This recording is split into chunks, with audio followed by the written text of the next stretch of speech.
Hello, everybody. As you're finding your seat, please get ready for an upcoming presentation from Chloé, Messdaghi. Hi, everyone. I'm very happy to be here. Before we start, we're going to do a couple things for sure. So you need to make sure you're sitting next to someone that you've never talked to before. So I'm going to give you guys a quick 30 seconds or less to find someone that you've never sat next to each other before, or even talked. This is a really good time for you to be like, I've seen you in the hall, and I kind of want to know who you are.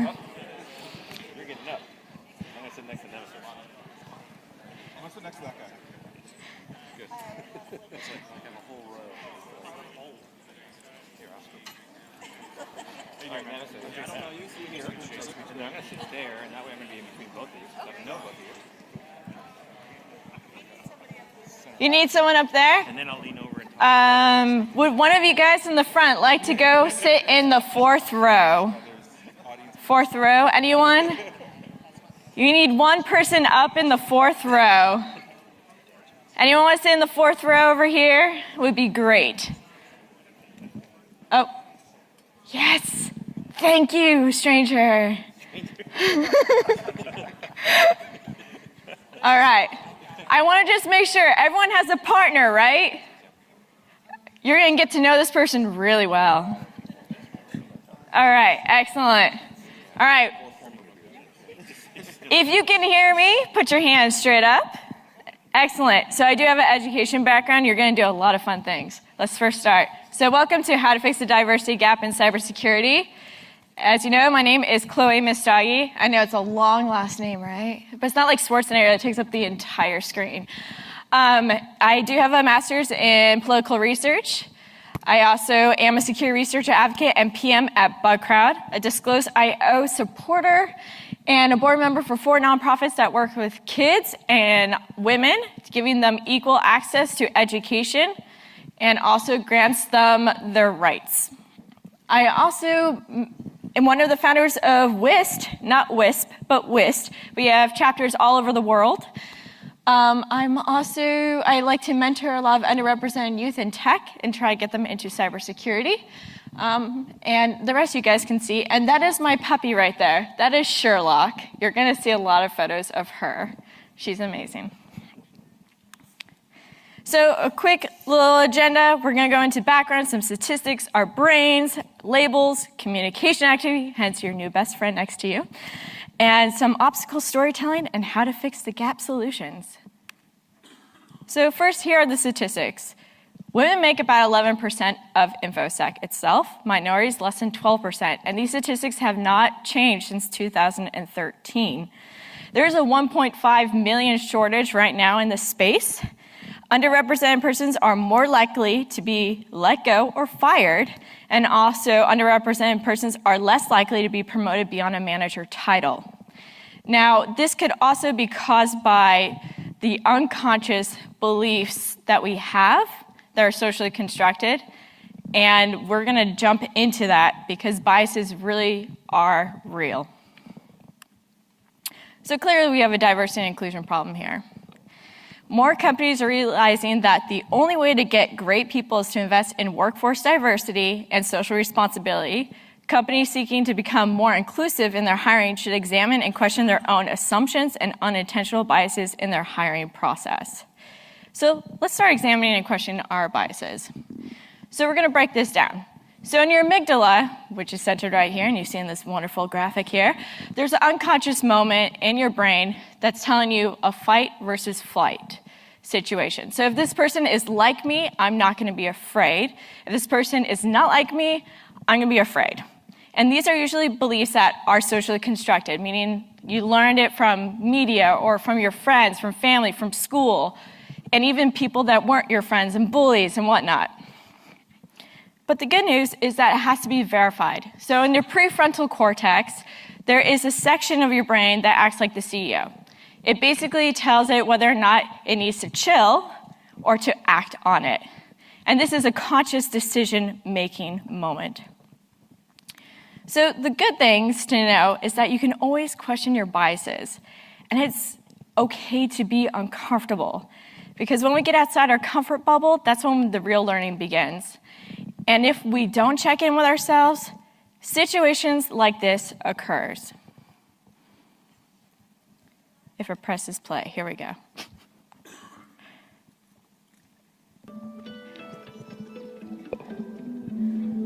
I feel labels keep our society divided. A label that I've always felt held me back, or at least sometimes would bring me down, is because I'm an African American, I'm some kind of criminal. They see me as African American male, and they instantly get nervous. The wife will clutch their purse or their husband's arm a little more. They don't make it a point to be discreet while they're staring at my every move, not knowing that I'm on my way to class because I'm about to finish my master's, not knowing I already have a bachelor's degree. Join me and many others in the Drop Labels campaign by posting your experiences with labels at droplabels.org. So it's very clear that okay. I feel labels keep. All right. It's very clear that if we don't question our biases, situations like that occur, where it directly impacts another individual. So we're going to do an activity. So remember that partner you're sitting next to? I want you to say, or pick, who's going to be A and who's going to be B. And who does not have a partner? Raise your hand. Does everyone have a partner? You need a partner? We got someone in, okay. All right. So everyone's got an A and a B. Everyone's got a partner? Okay. So what you're going to do is, I like to do this activity, and I usually do it for about 5 to 8 minutes, but because we're short on time, because this is 30 minutes and condensed, we're going to do 3 minutes. I am going to time you during this time. So, A's, raise your hands. Beautiful. All right, A's, this is what's going to happen. You're going to talk for 3 minutes straight about anything. B's, you're going to listen. You cannot speak at all. You cannot speak. And what I want you to do, B's, is that when you catch yourself thinking about this other person or how to respond, you're not listening anymore. You need to listen. Now, what's going to end up happening is afterwards, you're going to swap places. You're not going to say, oh yeah, me too, by the way, that comment that you made, that's not happening either. Usually about 3 minute, 4 minute mark, people start getting really deep. So, I'm going to set the alarm, and we're going to get going on this. Actually, let's do this. All right, everyone ready? A's, are you ready to talk? B's, are you ready to listen and catch yourself thinking and judging? Excellent. Ready? And commence.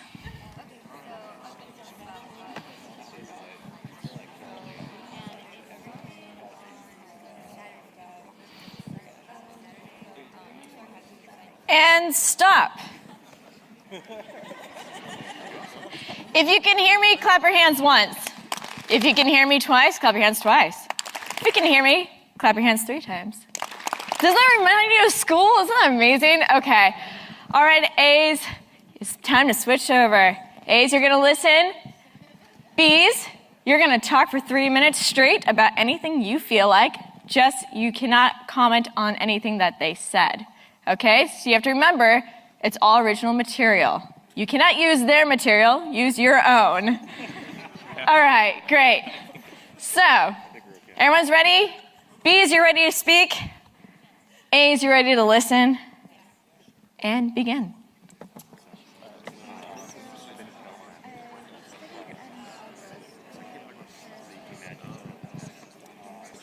And stop. If you can hear me, clap your hands once. If you can hear me, clap your hands twice. And you know the third time, come on. Thank you. Okay, I'm going to have 2 runners with microphones. They're going to come by. I'm curious to know what your thoughts are. How was that experience for you? Unless anyone could speak really, really loud. We could also do that way. Okay, there we go. I'm really extroverted, so it's super easy to talk constantly. Great. What else? Torture.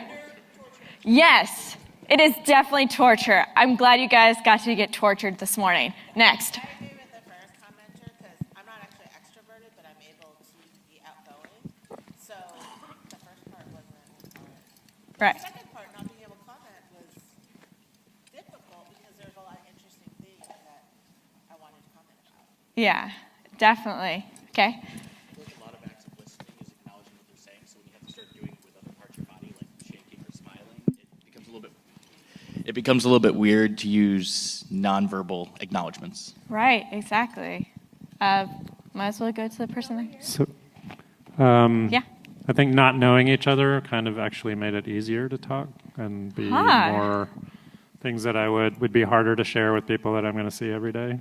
So, Exactly. You can be a little bit more open. You're like, I'm never going to see your face again, right? It's a small community. It's not like we're going to see each other.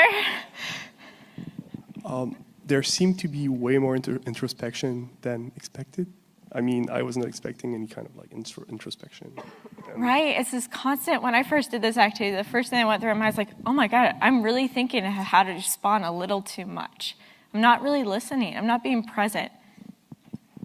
I think the big thing was, and going to the unconscious bias aspect, you look at an individual and then the topic comes up and you're just like, where did that topic come from? And that's the cool part Right? about getting to be able to really have a conversation about something that you totally not expecting. Exactly. And that was great. Yeah, so like the unconscious part of you didn't know what you're going to actually end up talking, and then suddenly something comes out, and you're like, I never even thought about that. Exactly. Yes. I thought the listening part was a little challenging because it felt like I was being asked to give some sort of feedback and just having to resist that, I guess. I didn't know if we could do like nonverbal as well, so I just gave basically no feedback. Yeah, it's like, we don't want to be rude, right? I'm actually listening to you. I'm not thinking of the recent movie I watched or how many drinks I consumed yesterday. What else? No, that had to do with my question if I was allowed to give nonverbal signs that, yes, I am listening by nodding my head. Yeah, I was trying to think, should I let them do it? Should I tell them? I think it's just natural. We're always in this sense where we have to respond. Maybe we learned that in school. I don't know. Got runners running. So I was telling my partner Taylor here that I'm one that always likes to drive conversation, and just sitting there listening to her story and not being the one speaking is a challenge. And I'm always thinking, oh, I want to come back and just say something or drive it somewhere. But it's still good to hear about your stories. But yeah, it's just the mindset that I have is I want to drive the conversation, and therefore I need to stop myself from doing that. Exactly. Constantly. It's like that constant, like, is this okay? Like, I really want to respond. I like what you just said. Oh my God, I want to drive this to another point. I'm curious. It's good to be curious. One of the things that made it difficult because it was unstructured, just off the cuff, just talking 3 minutes. That ability, because it was unstructured, made it seem really awkward to just find random things to talk about and bring up. Yeah, it's like improvisation, like all the time, right? But that's a really good comment. Usually that's how it works. It's like, well, I don't know what to talk about. What do I talk about next? Okay, yes? From the listening side, I've played this game before, and it's a lot harder if you have to report back what you've listened to. Yeah. And I don't, see, I could do that way, but then I feel like that puts too much pressure, and it's not like you're more like, okay, don't forget this, don't forget this, don't forget this, don't forget this, oh my God, I'm gonna forget that, what is that person's name? And we don't wanna do that, right? We just wanna be present in that very moment. All right. So as a speaker, I'm much more of an introvert, and so I thought, how am I ever going to fill up 3 minutes? But it turned out, since I had a captive audience, I could say any old boring thing I wanted to, and not worry about her interrupting me. So You're like, I can make my jokes. pity on my partner. Yeah, exactly. Okay, I'm gonna take just 2 more, and then I gotta get back to this thing.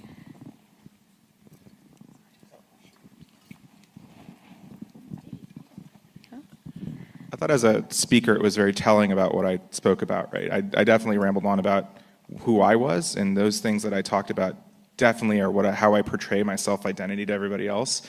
And because it was off the cuff and I chose to do those things, it made me feel very like conscious of like, oh yeah, this is definitely what I put out to other people, but maybe that's not all of me, or maybe that's not what I should have chose. I don't really know. Yeah.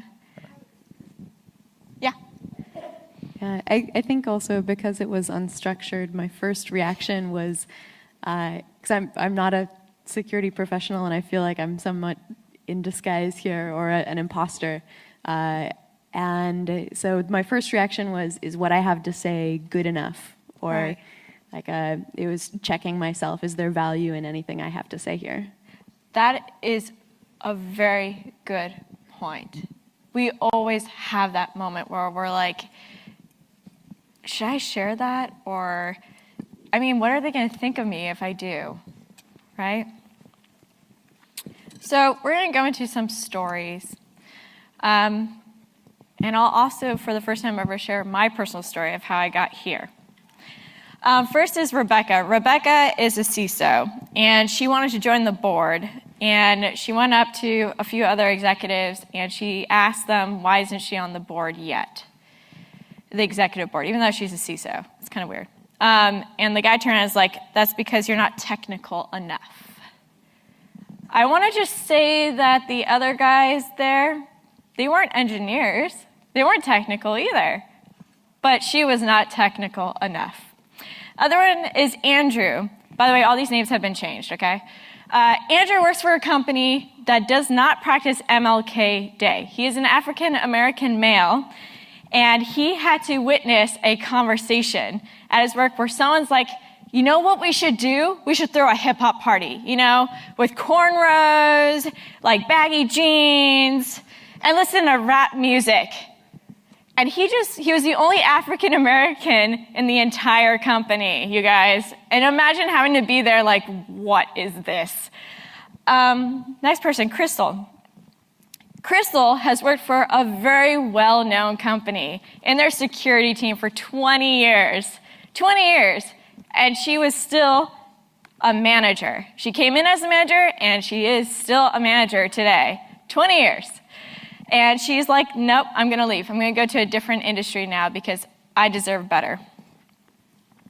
Cleo, she decided to tell her team that on the website that they were creating, there was a picture of a woman who was supposed to be a CISO on there, but she's like this. Okay, like this, all right? In high heels and a short mini skirt as a picture on there. She's like, you know what? This is not a CISO. A CISO woman is going to come in that room and she's going to take up space. She's going to do this or this. She's going to be larger than life to get the attention she needs to be heard. And her manager decided to roll his eyes at her when she made this comment. And yes, 2 weeks later, she was fired, ladies and gentlemen. Okay, so my story. My story started about a year ago. I decided for International Women's Day, I'm going to write a blog about the lack of women in cybersecurity. I was really a new person in this industry, and I didn't know what I was getting involved with. So I started interviewing CISOs, started contacting other women in the field in cybersecurity on LinkedIn. And when I was talking to some of these women, they were telling me their stories, their struggles, and everything. And it really hit me, but it didn't really hit me hard enough. I went to RSA last year. I was in a room with 300 people. 3 were women, and I was just saying, and 3 was including myself, by the way, okay? And I was just like, please say those 2 are not assistants. Please say they're not executive assistants. They both were. But I remember going to my hotel room, and I would just suddenly, something hit me, like a wave of emotion, and I just started crying really hard. Because suddenly I realized this is not going to be good for me. So at that moment, even though, granted, there's no line for the restroom, ladies, it's amazing. Okay? It's amazing. Great selling point. Anyway, so then I was about to leave the field. I was like, that's it. I can't do this. I have no support. I have no network. I'm out. And so, but I wanted to just give one last chance. I heard of this event called Day of Security. So I went to Day of Security and I walked in. There's a room of 200 women, okay? Yes, there was a long line for the restroom, okay? Males, no restroom line, because there wasn't really any except for the volunteers. But it changed me because I suddenly realized I was like, you know what? I need a better network. I need a better support system. I got this. And I decided I'm not going to give up. So what I did was at that very moment, I decided I'm going to give myself until DEF CON to get my act together. So I started submitting CFPs. I got accepted to Hacking Diversity, and I did my first talk. Not just that, but I also got sponsored by men and women who believed in me and didn't want to see me leave the industry. My tickets were paid for, my hotel was paid for, I had passes to 5 or 6 conferences, and it was incredible because I felt someone actually believed in me for the first time in this industry. And it was men and women, okay? And then I also went to this great party from Bug Crowd, and there I met a wonderful team of people.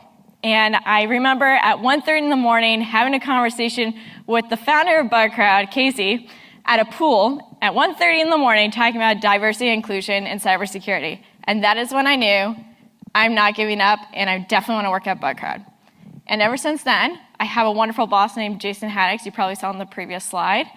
And I also have an incredible team that are actually in the front row supporting me. And the lesson is here, don't give up. And also have a good support network. So stories, what can they do? They can change our perspectives and beliefs. They can remove blindfolds. They can bring awareness, and they can make us really uncomfortable, but that's when we learn. So how do we apply this? Well, 1, volunteering. Start early to promote the field, because when we do, good things happen. Like this guy. He's someone I mentored, and he's incredible. Cybersecurity is more than coding and tech. It's a passion and career full of success. There's a team that can help clean up any mess you live to serve and then serve to protect. They use their passion and hard work to make differences. They don't just push keys and computers and show up to 2 or 3 conferences. They protect your phones, tablets, and iPads. They help prevent virus pop-up ads. They protect valuable information across the cities and states and nations. They make connections by networking and stop hackers that are lurking. They have good hackers and bad hackers. They install malware that have trackers to keep you and your information safe. They have backup plans for their backup plans just in case. They don't like to brag because who knows? You may be better than they ever were. Hashtag create new heroes. So mentoring works, people, clearly, right there. Networking. Make sure you inside and out of your office. Network, find a good support group, because when you do, it's incredible what happens. And if you don't know someone and you need help with that, I'm here for you. I will find you the network you need. Next, speak up together, okay? Form teams at your company. Bug Crowd, we actually have a Slack channel dedicated to women called Ladybugs. It's awesome. And we communicate and support each other. And don't do it alone, because there have been so many stories of friends that I know that have been basically fired because they spoke up alone. Conferences. 10 conferences like this that are promoting diversity in the space. And also you have Diana Institute, you have Data Security, Hacking Diversity. You have so many different ones to do. And also push for a diverse CFP review board. Because when we push for conferences to change and be diverse, wonderful things happen. RSA this year, for example. Ladies and gentlemen, it is incredible what they're doing. They're actually sponsoring WIST for a special event for women on Wednesday from 4 to 6. Let me know if you want to go. I will let you in. But last and least, most importantly, change starts with you and me. And I hope today you have realized that. So thank you for existing and being here today.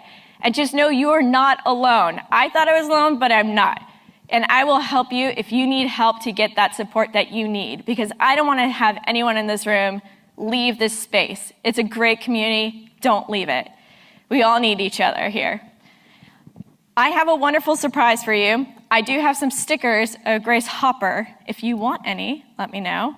Also, whoever DMs me first of what my favorite book is, you will get a special gift mailed to you.